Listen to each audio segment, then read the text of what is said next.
Hyderabad Vanasthalipuram police station పరిధిలో అక్రమంగా వధశాలకు తరలిస్తున్న గోవులను విశ్వ హిందూ పరిషత్ బజరంగ్ దళ్ కార్యకర్తలు అడ్డుకుని వనస్థలిపురం పోలీసులకు అప్పచెప్పారు.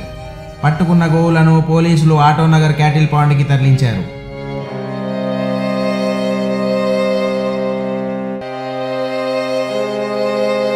ఒకే వాహనంలో సుమారుగా 39 గోవులను ఒకదానిపై ఒకటి కట్టివేసి తరలిస్తున్నారు.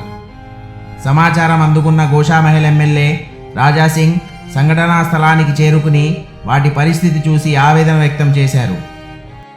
దానికి పట్టుకొని ఇక్కడ ఆటోనగర్ క్యాటిల్ పాయింట్లో తీసుకొని వచ్చినారు. ఇప్పుడు ఆ బండి లోపటి నుంచి చిన్న చిన్న దూడల్ని బయటకు తీస్తే అది చాలా ఘోరంగా ఉంది. ఒక్కొక్క దూడలకి చాలా రక్తం కారుతుంది. ఈ కొమ్మలు కూడా మొత్తం ఇరిగిపోయింది. అట్లాంటి ఘోరంగా వాళ్ళు ఒక్కడిపైన ఒక్కడు వేసి మొత్తం కట్టి తీసుకొని ఇక్కడ వచ్చినారు. 40 కంటే ఎక్కువ ఆవు దూడలు ఉన్నాయి సార్. ఆవు దూడలు మొగవి ఉన్నాయి, ఆడివి ఉన్నాయి.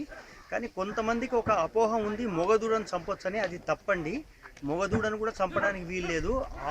ఆవు యొక్క పిల్లలు, తర్వాత బర్రె యొక్క పిల్లలను ఎట్టి పరిస్థితుల్లో చంపడానికి వీల్లేదు. అందుకొరకు దీని మీద చట్టపరమైన యాక్షన్ పోలీసు వాళ్ళు తీసుకుంటారు సార్. గోవధ నిషేధంపై తెలంగాణ రాష్ట్రంలో ఎన్ని చట్టాలు ఉన్నా వాటి ఆచరణ మాత్రం శూన్యమని గోప్రేమికులు వాపోతున్నారు.